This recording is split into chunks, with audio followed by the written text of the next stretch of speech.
با نام و یاد خدا. سلام دوستان. نحوه ساعت کردن و به دست آوردن زاویه دقیق 15 درجه در دستگاه تاچی، دستگاه تراش تاچی. بریم ببینیم اوستا چیکار میکنه. خب عدد اون 1 0 بود.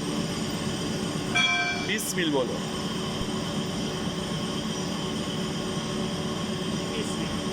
خب توی 20 میل 5 و 23 صدمه. شما میبینی؟ 5 و 23 صدم. الان چقدر میشه خطا؟ بعد رو 17 صدم باشه. رو 17 صدم تقریبا ما 6 صدم خطا داریم.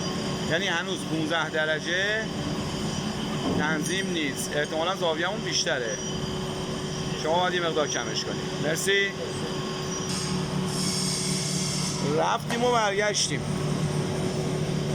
ساعت اندیکاتور روی 1 0 تنظیم کردیم. باید 5.17 صدم باشه توی 20 میل حرکت. نه 5 میل و 20 میل تقریبا 17 صدم. نزدیک به 18 صدم. خوب آقا، راضی باشید. موفق و معین. خداحافظ.